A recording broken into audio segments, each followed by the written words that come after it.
In this next episode of our Jerusalem from Genesis to Jesus series, I learn about Jerusalem at the time of the Maccabees and discover why Jesus celebrated Hanukkah.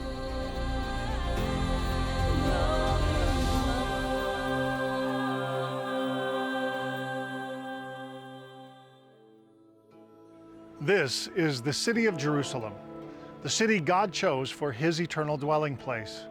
This was the location where the children of Israel were commanded to worship God and be a light to the nations, teaching them by example the ways of God. But there was a time in Jerusalem's history when her destiny came under direct and violent threat. The laws God gave Moses were outlawed, and Jewish culture was on the brink of destruction.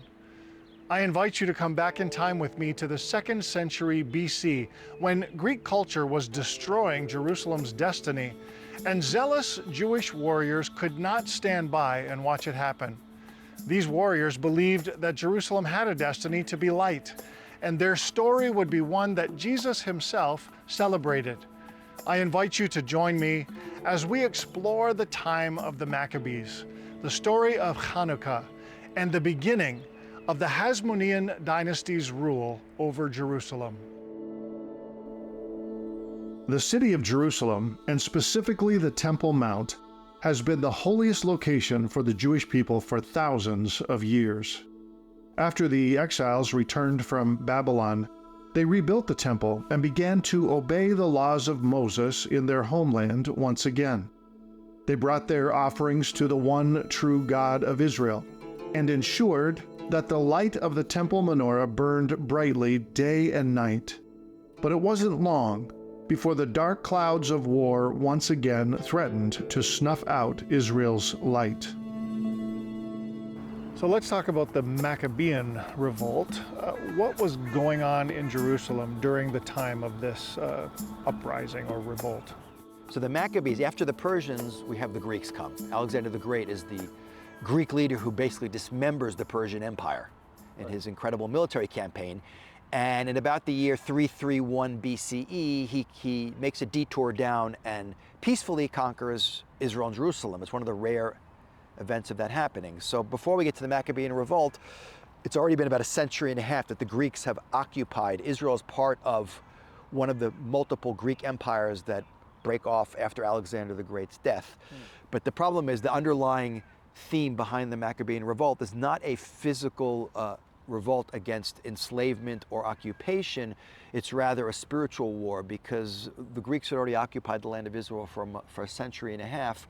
It's only when the Greek king Antiochus Epiphanes goes after Judaism, not the Jews, and tries to eradicate the Judaism, not the Jewish people, that will lead to a revolt. So Hanukkah is really ultimately a spiritual war. It leads to a physical conflict, but it is really paganism's first war against the only monotheistic faith. Now, who was this family, the Maccabees, and what drove them to lead this revolt? So the family is a priestly family. It's led by the patriarch of the family is a guy by the name of Mattathias, or Mattityahu. And it says his name was Mattityahu ben Yochanan Cohen Gadol. He was the descendant of Jonathan the high priest. So it's he and his 5 sons. The most famous, of course, will be Judah the Maccabee, who will be the family that will trigger the initial revolt in the city of Modi'in, which is a city between what is today the coastal plain of Israel and Jerusalem. That's the traditional ascent to Jerusalem was on that road. In that part of Israel, the revolt will start and spread throughout the entire country. Did they succeed? And if they did, how? They definitely succeeded, but it's not one of these 6-day war victories.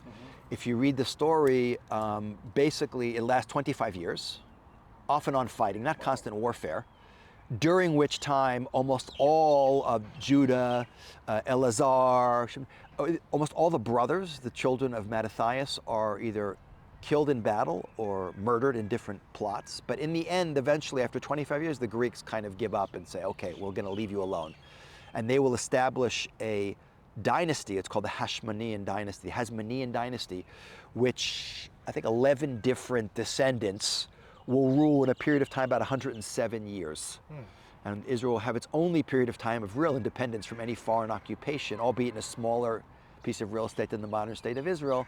But for about a century, there'll be an independent Jewish state until the Romans show up in 63 BCE. You've already talked about the fact that this was more a spiritual issue than anything, but was that the most significant part of this battle? And what really were they fighting for? Exactly. Definitely, it would seem the military victory would be a greater victory. It's the guerrilla army of the Jews fighting Greek armies, sometimes 10 times larger, and in many, many battles, beating them very decisively. But we commemorate the holiday with the lighting of that candelabra, the menorah, which has 8 branches. It's actually not a model of the candelabra that's in the temple, which had 7 branches, but the 8 branches is based on the number of days that the little flask of oil that was used in the menorah, they found 1 pure flask of oil, and instead of burning for 1 day, it burned for 8 days. So that's hardly on the scale of splitting of the sea and the 10 plagues and minor miracle. But when we focus on the fact that the menorah represents the light, and what the Greeks, who in one way are a very enlightened culture, are trying to snuff out the light of God in the world, which is what it's really about. So we focus on the light. Light is always a symbol in all faiths of spirituality. And the fact that we focus on that, because the consequences of the Greeks, had they been victorious, would have been the end of Judaism, the end of monotheism. There'd be no Christianity, no Islam, no modern liberal democracy. The consequences would have been catastrophic, not just for the Jewish people, but for the whole world. So it's ultimately a spiritual victory, which is symbolized by that little flame in the dark. Even though the miracle that occurred during the Maccabean revolt was small, it was incredibly significant.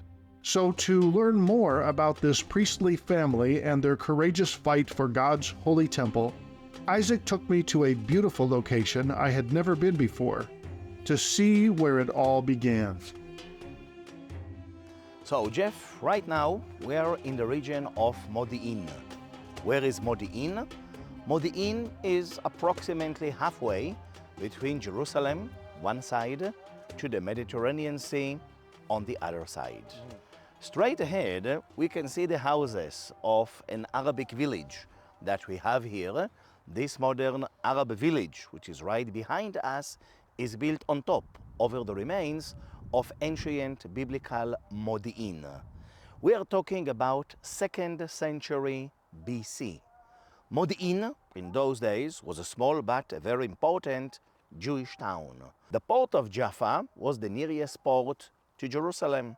So in those days, we learn about a very important road that started in Jaffa.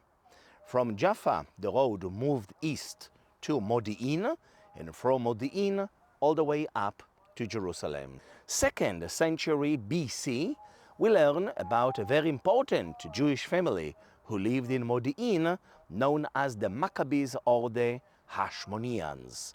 The father of the family was a man called Matityahu the Maccabee. He had his wife and they had 5 sons. In 167 BC, in those days, the king of the Greeks was a very cruel man. His name was Antiochus IV. So 167 BC, this Antiochus, he began to make many laws and rules against Jews and Judaism. For example, he did not allow the Jews to read anymore in the Torah. He did not allow them to celebrate the Sabbath. He did not allow them to celebrate their holidays. He also desecrated the temple in Jerusalem. So this is why in 167 BC, the Jews couldn't take it anymore. So Matityahu and his 5 sons, the Hasmoneans from Modi'in, they decided to lead the Jews to revolt against the Greeks. Right. Therefore, the name of this revolt is the Maccabees or the Hasmoneans revolt. In 165 BC, the Maccabees managed to liberate the temple in Jerusalem. And when they liberated the temple in Jerusalem, independence was achieved. So since then, no more Greeks here. The Greeks were kicked out from this land. This country became to be under the rule of the Maccabees, the Hasmoneans, Jewish dynasty.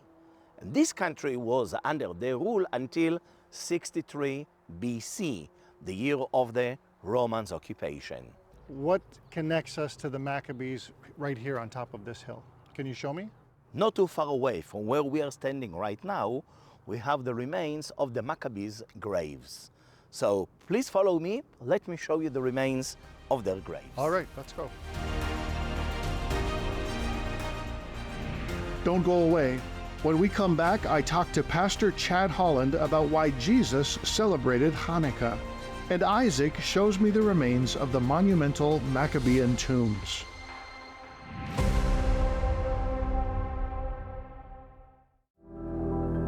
The nation of Israel and the Jewish people have just suffered horrendous attacks not seen since World War II. However, Israel and the Jewish people are not alone. First Century Foundations has been actively supporting the people of Israel for nearly 40 years, providing food, clothing, and shelter for those in need, especially in these desperate times. When you give a gift of $30 or more, you are not only helping support the people of Israel, you are also showing that you care and are blessing God's chosen people in their hour of need. And when you give your gift, as a thank you, you will receive the bi-monthly newsletter and Israel Prayer Watch. And for monthly donations, we will send you the book, Praying for the Peace of Jerusalem. Call now, 1-877-628-2800, or visit us online at firstcenturyfoundations.com and help the people of Israel during these dangerous times.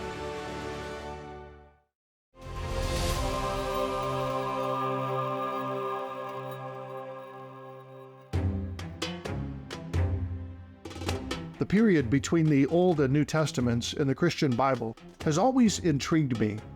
That is because this time in history set the religious and historical stage for the Judea that Jesus knew and loved deeply.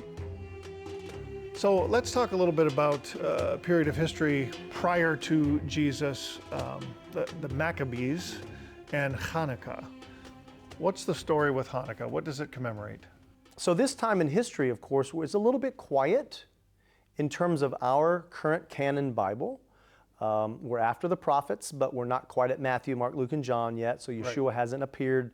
And as the invading armies continue to desecrate Israel and take over, and then they get really specific at one point, and they start to desecrate the temple itself. They want to do things intentionally. It's almost like they took out the scriptures, they read the scriptures, and everything it said don't do, they did on purpose. And this really aggravated the Maccabee family.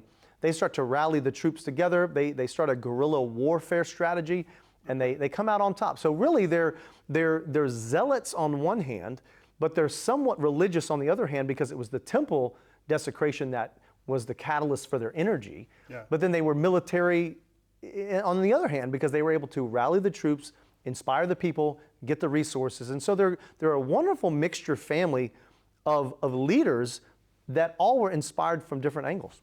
And so the celebration of Hanukkah today is a commemoration of that sort of rededication of the temple. What happened was, after the desecration of the temple, finally the guerrilla warfare begins. The Maccabee family builds this army. They attack Antiochus, and they overtake his army. They get the temple grounds back under their Jewish control. They go in, they survey what's going on, and they realize this is horrible. It has to be cleaned up. It has to be rededicated to God. So in the process of doing that rededication, they want to relight the menorah, the 7-branch menorah that should have always been burning. But the Torah gives a prescription for what kind of oil is allowed to be used. And when they look in the storehouses, there was not enough oil to burn all 7 branches for very long. They decided that in faith, they would go ahead and use the little bit that they had, so they light it in faith. Now, as the story continues, it takes 8 days to make another batch of this purified, Torah-approven oil. And that's where the 8 days of the miracle of Hanukkah comes into play. Through faith, they lit the menorah with the little bit of oil that they had, and it lasted, instead of 1 day, it lasted 8 days until the new oil had been produced and had been seasoned, and then they brought in the new oil and they replenished it. So that 8 days of miracles was because the oil continued to burn. After they were able to get the oil to burn, they cleaned the temple, they had a celebration of the miracle and a celebration of the cleansing and rededication of the temple. Okay. That together is the holiday that we call Hanukkah. So it's not one of the feasts of the Lord, but it's something that began to be celebrated on an annual basis. And so Yeshua comes along and comes into the picture. And we find in John, I believe it is, that he actually attends the Feast of Dedication. Why would Yeshua, why would Jesus do that? Yeshua is Jewish. He lives a complete Jewish life. The Bible tells us that he was born to a devout family in Joseph and Mary, so they were devout, engaged in temple practices and sacrificial life and temple taxes and all the things that a good, faithful Jew would have done back in those days. As we read through the Gospels of Yeshua, Jesus' life, we never see a time where he breaks any law of Moses. Mm-hmm. We never see a time where he even says anything negative about the law. So he is from a devout family. He's devout himself, and he lives a devout life in front of his apostles as a great example. So as a good Jew, he would, of course, connected with the positive parts of the culture. That doesn't mean he blindly follows all of rabbinic Judaism as created by the Pharisees and the Sadducees. No, when he came across something that was contrary to the scriptures, he called them out on it. But for the most part, he would participate in lots of Jewish functions and Jewish traditions as long as they were positive and they gave glory to God. When we look at the story of Hannukah, we find a celebration, man-made, but a celebration that does give glory to God. Yeah. It talks about God's miracles and the rededication of the temple. So in that positive light, Yeshua would have done what his pattern was to embrace the positive elements of Judaism. And so I think that's why he celebrated Hanukkah. Perfect. I think that's a great reason.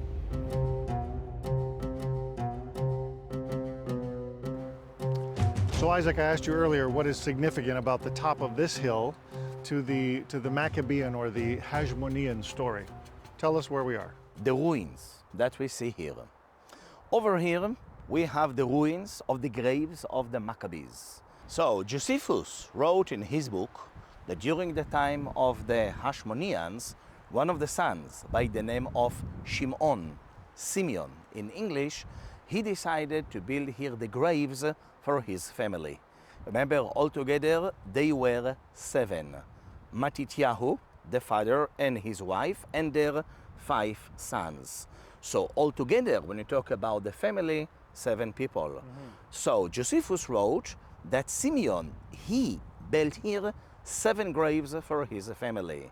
Now, when we say graves, Josephus wrote that in this area, Simeon, he dug 7 underground burial caves, and on the top of every cave, he built a big pyramid. So we are talking about 7 pyramids with 7 caves underneath.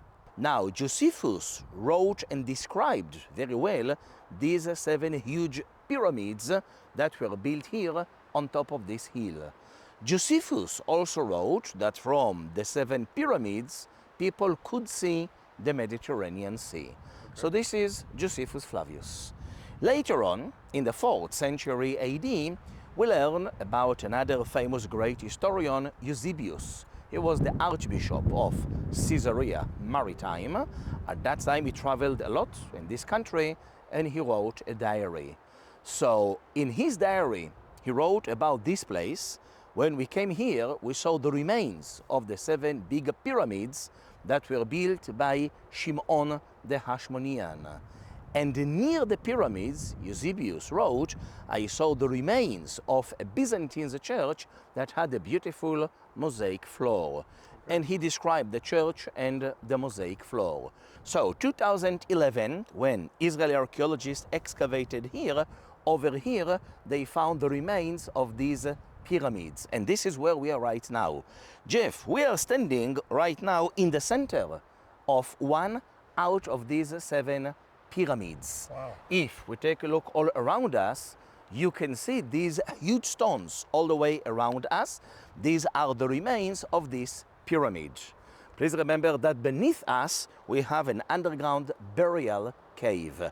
So all together in this area, we have the remains of 7 pyramids, all of them Hasmoneans, and under the ruins of every pyramid, another burial cave, originally Hasmoneans. Plus, during the time of the excavations, in that area, they found the remains of Byzantine church and also the remains of the mosaic floor, exactly as Eusebius wrote in his book. So this is how today we know for sure this is it. Last important thing, Josephus wrote that from here we can see the sea. Today it's quite difficult to see the sea because of this forest. Right. But this forest is new. This forest did not exist here during the time of the Hasmoneans or Josephus. This forest is 20th century AD. Right. And indeed, if you fly a drone above the top of the trees, and from here, if you take a look to the west, on a clear day, you can see the sea, exactly as Josephus wrote in his book. So, there you have it. It all adds up. Thank you, Isaac. Thank you, and let's continue, please.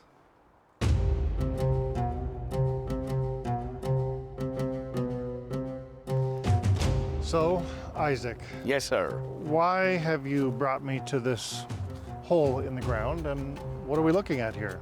So over here, my very dear friend Jeff, we can see out of the original 7 graves of the Maccabees. We spoke about 7 burial caves. So over here, we can see one of them. Now, even today, we can still see the marks of the chisels and the hammers that the builders used in order to dig this cave into the bedrock. Right. Of course, that the cave is a bit deeper later on because no one didn't keep and maintain the place. It was a field with a lot of soil and earth. But you can see the entrance to this cave. So this is one of the original graves. Now, as Josephus wrote in his book, on the top of every burial cave, then Simeon, the Hasmonean, he built a big pyramid. If you take a look all around you, all around us, we can see the remains of the pyramid that was built on top of this cave.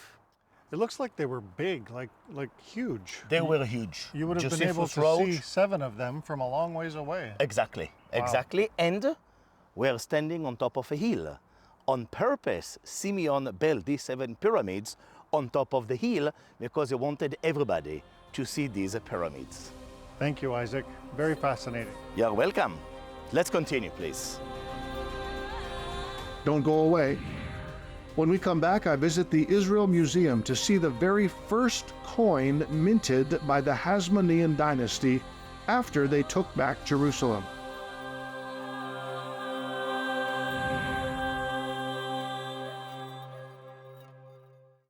I was a pastor for over 20 years before I first went to Israel, only to realize that I had been totally disconnected from the roots of my faith.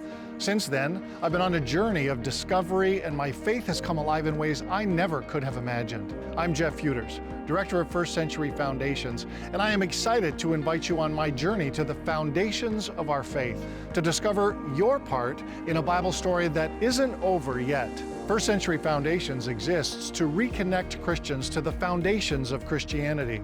And we do this by creating Bible-based media focused on Israel and the Jewish roots of our faith. But we don't just reconnect you to Israel's history, we help you participate in what God is doing in Israel today by connecting you to over 70 incredible ministries in Israel who desperately need our support. Will you partner with us? Together, we'll explore Israel's significant past while doing our part to ensure that Israel has a bright future.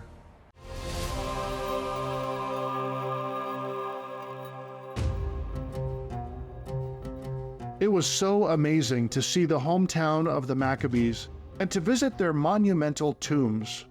Because of these courageous priests, the land of Israel was once again under Jewish control, and the temple menorah was burning brightly. To feel even more connected to this special time in history, I met with the head of the Israel Antiquities Authority's coin department to see archaeological proof of the Maccabees' incredible victory.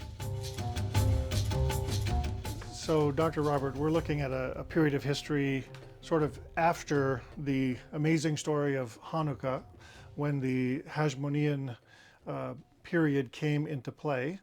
And you have a coin from a little later on, correct? Yes. And what can you tell us from the different parts of the coin, the metal, the inscription, and so on? So this coin was minted by John Hyrcanus the first. This is the first coin minted by the Hasmoneans. This is the time then they really sort of detach themselves from the Seleucid Empire. They become independent, more or less independent, Right. but not completely independent. Ah. How do we know that they're not completely independent? Because the coin is in bronze. So that tells you that. Yeah, because if you're allowed to mint in gold, then you're completely independent. You're a big ruler. You're an important person. It's like, Okay. you know, like the Seleucids or the Romans Yes. or silver. Not even that. So we really know that, and we also know from the history that basically despite everything that's being told in the book of Maccabees, the Hasmoneans were politically wise a minor dynasty attached to a much larger dynasty, or between two warring dynasties, the Seleucids and the Ptolemies in Egypt. Okay. But the coin itself is very, very beautiful and very interesting because, again, it is really a very Jewish coin. I mean, it responds to all the ritual demands that Judaism asks. It's written. Okay. It's only an inscription. On the other side, there's the horn of plenty, which is sort of a neutral symbol. It's a Greek symbol. It's a Hellenistic symbol, but it has there's no graven image really. Okay. What is of course interesting is the inscription. Yes. Because what does it say? the inscription is, it says in Hebrew, in ancient Hebrew, and again, this ancient Hebrew before the destruction of the first temple. But here we are, the Hasmoneans, already in this period that we have a lot of Hebrew, the Aramaic Hebrew that we use. So it shows this connection with King David, Solomon, the golden age of Jewish independence, Jewish kingdom. It says, Yehonatan HaMelech ve'chever HaYehudim. It means John, the king, and the important leaders of the Jews. Okay. Wow. They're all kind of ways in interpreting this inscription, but Okay. It's pretty straightforward. Incredible. It has been so fascinating learning about the Maccabees and the passion they had for Jerusalem and Jewish culture. Their victory, which is still celebrated annually through the festival of Hannukah, is truly an unbelievable victory. The Bible tells us that Jesus himself celebrated Hannukah, the feast of dedication. Jesus and his earliest followers honored the Jewish heroes who fought for Jerusalem's destiny, and they celebrated the miracle that God performed on Jerusalem's behalf. Thank you so much for joining me today as we explored this intriguing time in Jerusalem's history.